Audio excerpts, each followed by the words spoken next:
Assalamualaikum warahmatullahi wabarakatuh.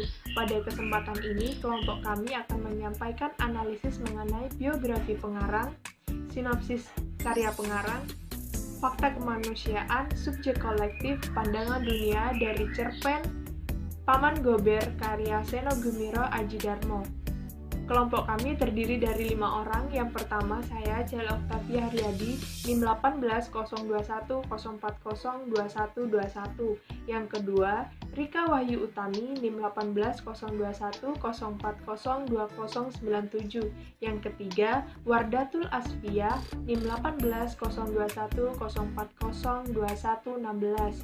Yang keempat, Randy Kusumawardani, NIM 180210402120. Dan yang terakhir, Gempar Indra Waspada, NIM 180210402110.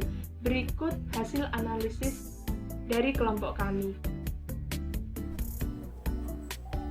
Seno Gumiro Adjidarmo adalah seorang fotografer, wartawan, dosen, sekaligus penulis. Beliau lahir di Boston, Amerika Serikat pada tanggal 19 Juni 1958 dan dibesarkan di Yogyakarta. Ayahnya yang bernama Profesor Dr. MSA Sastromijoyo adalah seorang guru besar di Fakultas MIPA Universitas Gadjah Mada. Sementara ibunya, Pustika Kusuma Sujana, adalah seorang dokter spesialis penyakit dalam. Seno dianggap sebagai seorang yang pembangkang karena bertolak belakang dengan keinginan sang ayah. Seno memiliki nilai pelajaran yang cukup baik, namun beliau tidak menyukai aljabar, ilmu ukur, dan ilmu hitung yang lainnya. Ketika lulus SMP, Seno memutuskan untuk tidak melanjutkan sekolahnya kembali karena terpengaruh oleh cerita petualangan karya pengarang asal Jerman yaitu Karl May. Dan akhirnya beliau pun mengembara mencari petualangan seperti yang ada di film-film. Selama 3 bulan, beliau mengembara di Jawa Barat lalu berpindah ke Sumatera dan sempat menjadi seorang buruh pabrik kerupuk di Medan. Pada suatu saat, beliau sedang kehabisan uang sehingga beliau meminta kepada sang ibu. Namun, sang ibu lebih memilih mengirimkan sebuah tiket untuk pulang. Dan akhirnya Seno pun pulang dan melanjutkan sekolahnya kembali. Di bangku SMA, Seno sengaja memilih SMA College de Brito karena dengan alasan diperbolehkan tidak memakai seragam ketika datang ke sekolah.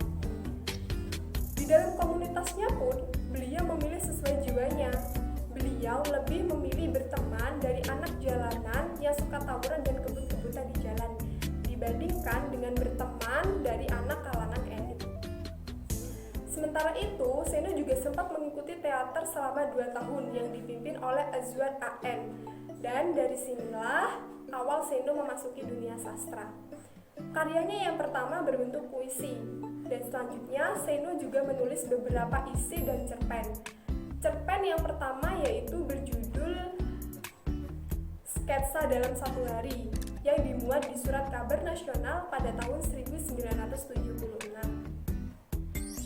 Sementara itu, karirnya di dunia kewartawanan dimulai pada tahun 1977 sebagai pembantu lepas harian Merdeka. Seno bekerja di majalah Kampus Cikini dan menjadi pimpinan redaksi Sinema Indonesia pada tahun 1980. Seno juga bekerja di majalah Mingguan Zaman pada tahun 1983 sampai 1984. Tidak hanya itu, Seno juga bekerja di majalah Jakarta pada tahun 1985 sampai 1992. Namun, pada awal 1992, majalah Jakarta berhenti terbit, sehingga Seno yang saat itu menjabat sebagai pimpinan redaktor pelaksana harus melepaskan pekerjaannya itu. Seno yang sempat berhenti kuliah akhirnya melanjutkan studinya kembali di jurusan sinematografi di LPKJ atau sekarang yang lebih dikenal dengan Fakultas Televisi dan Film Institut Kesenian Jakarta. Seno berhasil menyelesaikan studinya pada tahun 1994 dan melanjutkan studinya kembali hingga menyelesaikan kuliah doktornya pada tahun 2007. Dan pada saat itu juga Seno sempat mengajar di IKJ pada mata kuliah penulisan kreatif dan kritik film. Banyak sekali penghargaan-penghargaan yang telah diraih oleh seorang Seno Gumiro Adjidarmo. yang salah satunya yaitu cerpen yang berjudul Cinta di Atas Perahu Cadik yang terpilih menjadi cerpen terbaik pilihan Kompas tahun 2007 sekaligus menjadi judul antologi cerpen pilihan tahun 2007, dan banyak sekali penghargaan yang lain yang telah diraih oleh Seno Gumilar Adjidharma. Selain itu, Seno juga terkenal sebagai pengarang yang sering mengedepankan masalah sosial dan politik dalam karya-karyanya. Terima kasih. Halo, nama saya Gempar Indra Waspada. Saya dari NIM 110. Di kesempatan kali ini saya akan menjelaskan sinopsis tentang Paman Gober. Di dalam cerpen, Paman Gober diceritakan adalah bebek dengan kekayaan. Dia adalah miliarder nomor 1 di kota bebek. Namun Paman Gober sangatlah pelit karena dia tidak pernah membagikan hasilnya kepada keponakannya maupun kepada Donald. Paman Gober juga dikenal sebagai pemimpin di kota bebek. Dia sangat sombong walaupun tak dapat dipungkiri bahwa Paman Gober memang pekerja keras. Di dalam masa mudanya, dia habiskan di dalam lorong-lorong gua emas. Paman Gober sangat dicintai oleh anak-anaknya. Dia menjadi legenda yang disukai. Paman Gober begitu rakus dan pelit, namun dia tidak dapat dibenci. Paman Gober mempunyai banyak musuh, tetapi musuh-musuhnya tidak pernah dia kalahkan, tetapi dia pelihara untuk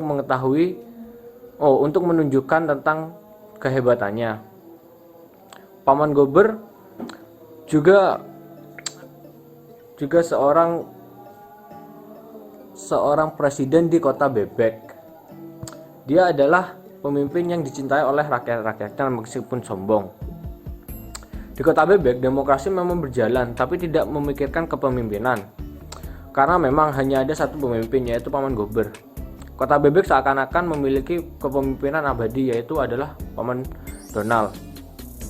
Semua bebek menunggu kematian Paman Gober, yaitu pamannya Donald. Tetapi Paman Gober selalu bisa melewati semua rintangan yang ada di dalam hidupnya maupun sakit penyakit.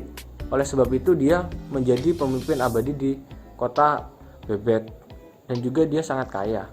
Terima kasih. Kemanusiaan dalam cerpen Seno Gumilar ini terjadi pada masa Orde Baru pada saat kepemimpinan Soeharto. Dalam hal ini, fakta kemanusiaannya berupa peristiwa sosial, peristiwa politik masyarakat yang secara langsung maupun tidak langsung berkenaan dengan struktur karya yang dibuat.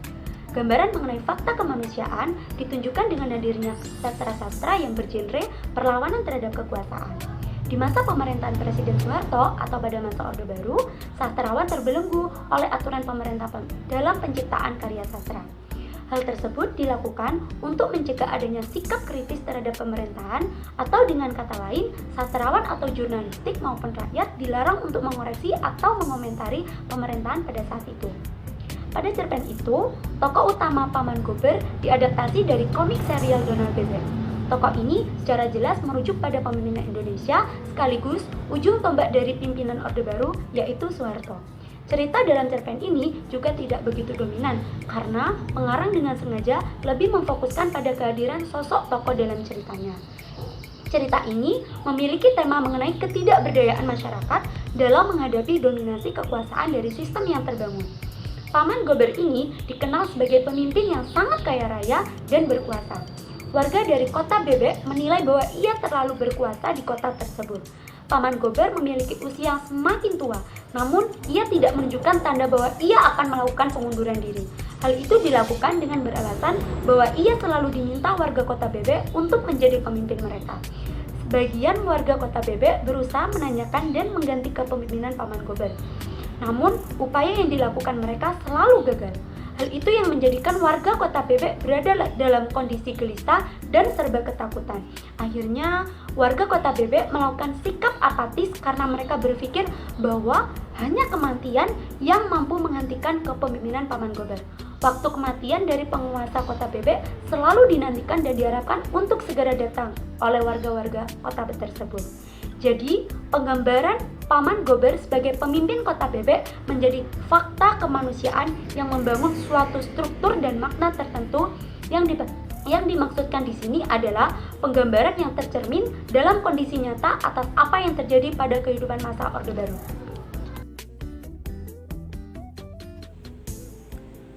Pembahasan selanjutnya adalah subjek kolektif. Cerpen yang ditulis pengarang ini merupakan perwujudan dari kritik pengarang terhadap subjek kolektifnya. Dalam cerpen Paman Gober karya Seno Gumira, diceritakan bagaimana kehidupan masyarakat Kota Bebek dalam pemerintahan Paman Gober. Pemimpin Kota Bebek ini merupakan seorang yang sombong, pelit, juga rakus. Akibat dari sifat yang dimiliki itu, pemimpin ini tidak disukai warganya dan tentunya memiliki banyak musuh. Pembahasan yang terakhir adalah pandangan dunia. Upaya-upaya restrukturisasi hubungan dan pola budaya masyarakat yang dilakukan para pengarang dalam konteks strukturalisme genetik dapat dipandang sebagai proses dialektik karena secara langsung atau tidak langsung aktivitas yang dilakukan para pengarang dapat diprediksi sebagai pandangan, sikap, dan pemikiran-pemikiran baru. Dengan kata lain, apa yang disuarakan para pengarang melalui karya-karyanya pada hakikatnya adalah tidak terlepas dari pandangan dunia.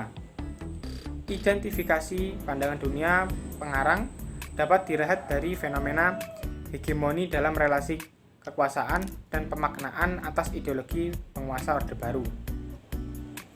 Kekuasaan Orde Baru di bawah kepemimpinan Soeharto dibangun atas pemahaman terhadap sistem feodal dalam budaya Jawa.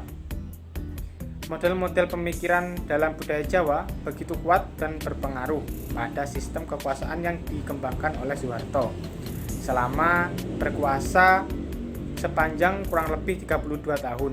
Kekuasaan dalam konteks ini mengacu pada suatu jenis pengaruh yang dimanfaatkan oleh seorang individu atau kelompok kepada pihak lain.